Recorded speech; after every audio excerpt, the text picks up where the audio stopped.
Hello guys, আসসালামু আলাইকুম। আজকে আমি দেখাবো ইনকিউবেটর কি করে তৈরি করবেন। তো ইনকিউবেটর তৈরি করতে কি কি পার্টস লাগবে, সেই পার্টসগুলো আজকে আমি ডিটেলসে আলোচনা করব। তো প্রথমেই আপনাদেরকে নিতে হবে দুটো হোল্ডার নিতে হবে। এই যে এরকম হোল্ডার দেখতে পাচ্ছেন, এই হোল্ডারগুলো দুটো নিতে হবে। দুটো হোল্ডার নেওয়া হলো। দুটো হোল্ডার নেওয়ার পর আমাদেরকে দুটো 100 ওয়াটের যে বাল্বগুলো আছে, এই যে 100 ওয়াটের বাল্ব, সেই 100 ওয়াটের বাল্বগুলো দুটো নিতে হবে। দুটো 100 ওয়াটের বাল্ব নেওয়ার পর আমাদেরকে নিতে হবে এরপরে একটা টেম্পারেচার কন্ট্রোলার নিতে হবে।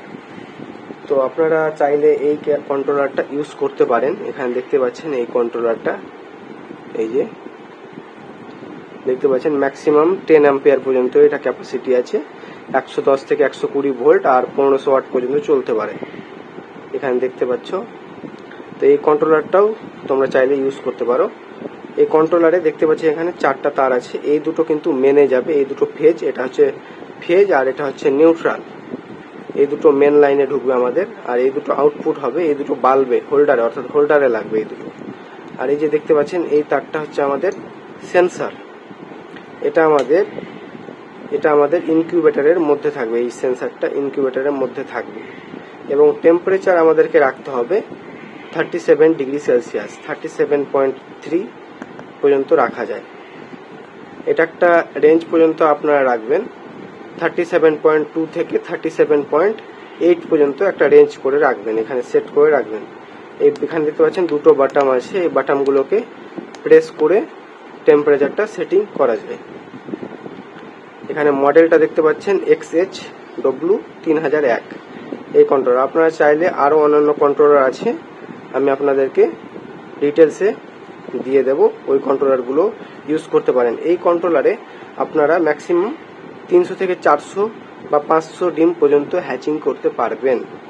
এবং এর থেকেও আপনারা যদি বড় মেশিন বানাতে চান তাহলে আমি অন্য কন্ট্রোলার সাজেস্ট করব।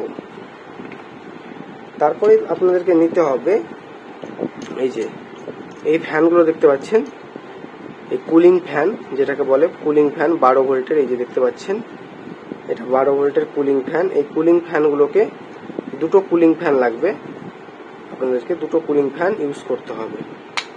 এবং এই কুলিং ফ্যানগুলো যেহেতু আমার ডিসি ভোল্টেজ রান করে, সেহেতু একটা অ্যাডাপ্টার লাগবে, এই 1 অ্যাম্পিয়ার 12 ভোল্টের অ্যাডাপ্টার। এই যে দেখতে পাচ্ছেন 12 ভোল্ট ম্যাক্সিমাম 1 অ্যাম্পিয়ার এখানে লেখা আছে, দেখতে পাচ্ছেন 1 অ্যাম্পিয়ার। তো এই একটা অ্যাডাপ্টার আপনারা ইউজ করতে পারেন 12 ভোল্ট ফ্যান রানিং করার জন্য।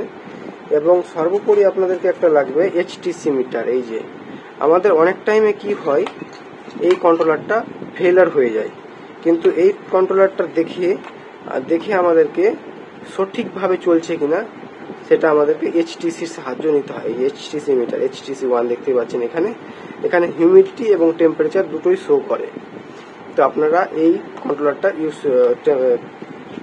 এইচটিসি মেশিনটা আপনারা ইউজ করতে পারেন।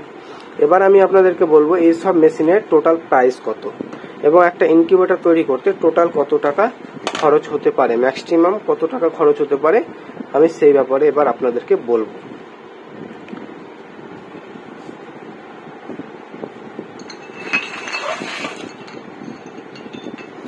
এখানে দেখতে পাচ্ছেন এই হোল্ডারগুলোর মোটামুটি ম্যাক্সিমাম প্রাইস 10 টাকা করে, 20 টাকা, এবং এই বাল্বগুলো 15 টাকা করে, 30 টাকা, টোটাল 50 টাকা হলো।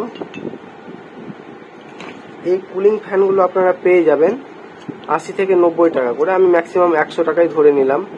100 টাকা করে যদি নেই তাহলে দুটো ফ্যানের 200 টাকা দাম, তো 250 টাকা হলো টোটাল এখানে।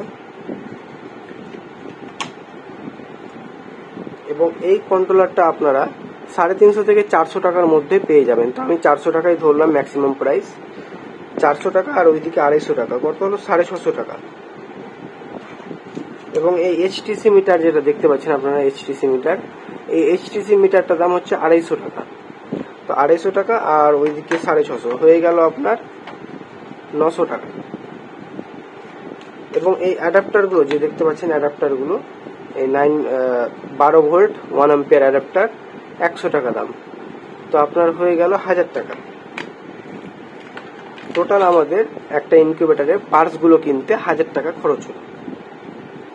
এবার আপনাদেরকে নিতে হবে একটা ওই থার্মাকলের পেটি, থার্মাকলের পেটিগুলো নিতে হবে, যেগুলোতে মাছ আসে, আমরা মাছ প্যাকিং করি যেগুলোতে, সেই থার্মাকল, সোলার থার্মাকল, সেই থার্মাকলের বক্সগুলো আপনারা নিতে পারেন।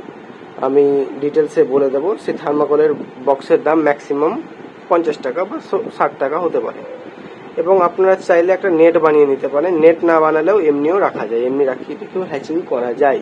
এবং এইসব হ্যাচিং করে 70 to 90% হ্যাচিং পার্সেন্টেজ পাওয়া যায়। কোনো ক্ষেত্রে যদি মেশিন ক্যাপাসিটি খুব ভালোভাবে করে থাকেন তাহলে 100%ও হ্যাচিং রেট পাওয়া যায়। আমি যেমন 100% হ্যাচিং রেট পেয়েছি। এবার আপনারা কোথায় কি ফিট করবেন মেশিনগুলো আমি ডিটেলসে দেখাবো, কোথায় কি লাগাবেন। আপনারা দেখতেই পাচ্ছেন এখানে আমি এই যে দুটো ফ্যান লাগিয়েছি। একটা ফ্যান, এটা হচ্ছে 50টা ডিমের ইনকিউবেটর বানিয়েছি, কোয়েল পাখির ডিম বসানো আছে। তো এখানে দেখতেই পাচ্ছেন একটা বল ইউজ করেছি এবং দুটো ফ্যান আর একটা এইচটিসি মেশিন বসানো আছে, কোনো নেট ব্যবহার করা হয়নি। দেখতে পাচ্ছ ফ্যানটা, বাইরের ফ্যানটা রানিং নেই কিন্তু ভিতরের ফ্যানটা রানিং আছে এখানে। এবার দেখতে পাচ্ছ এখানে এইচটিসি মিটারে কি দেখাচ্ছে, হিউমিডিটিটা, আমি যেহেতু খোলা রেখেছি মেশিনটা তো হিউমিডিটিটা কমে গেছে। তো এবার আপনারা দেখতে পাচ্ছেন এখানে ডিমগুলোকে আমি একটু মার্ক করে দিয়েছি, ডিমগুলোকে দুই পারে মার্ক করে দিয়েছি। দিনে 3 বার করে ডিমগুলো কিন্তু রোটেট করতে হয়, ঠিক আছে। এবার এই যে বলটা লাগানো আছে, এটা অটোমেটিকলি যখন ওভারহিট হয়ে যায় তখন অটোমেটিকলি সেন্সার সেন্স করে বলটাকে অফ করে দেয়। এবং নিচে একটা বাটি করে জল দেওয়া আছে এবং ভেজা কাপড় করানো আছে, ঠিক আছে। এবং ওটা হিউমিডিটি মেনটেন করে ওই বাল্বের সাহায্যে, বাল্বের যে গরমটা পাই সেই গরমে কাপড়টা পরে, ঠিক আছে। এবার কাপড়টা হিট হয়ে আমাদের হিউমিডিটি প্রদান করে। এখন এখানে ভিতরে একটা ফ্যান লাগানো আছে, সেই ফ্যানটা চারিদিকে কিন্তু বাতাসটাকে, গরম বাতাসটাকে ছড়িয়ে দেয় এবং সব ডিমগুলোই কিন্তু ইকুয়ালভাবে হিটটা পায়। আর বাইরের ফ্যানটা কিন্তু মেনটেন করে টেম্পারেচার, যখন ওভার হিট হয়ে যায় তখন অটোমেটিকলি ওটা রান করে। এখানে দেখতেই পাচ্ছেন আমরা ডিমগুলোকে, কোয়েলের ডিম সাধারণত আমরা 14 দিন পর্যন্ত ঘোরাই এবং মুরগির ডিম যদি হয় তো মুরগির ডিম থেকে আমরা 18 দিন ঘোরাই এবং মুরগির ডিম ওঠে 21 দিনে এবং কোয়েলের ডিম ওঠে কিন্তু 18 দিনে, বাচ্চা ফুটে যায় একটু কোয়েলের ডিমে। এখানে দেখতে পাচ্ছেন এই ইনকিউবেটরটা, এই যে থার্মাকল আমি ইউজ করেছি, থার্মাকলটা দেখতেই পাচ্ছেন মাছের যে বক্সগুলো হয় সেই বক্সগুলো আমি ইউজ করেছি। আপনারাও চাইলে এই বক্সগুলো ইউজ করতে পারেন বা আপনারা প্লাইউড ইউজ করতে পারেন। Thank you for watching, please subscribe.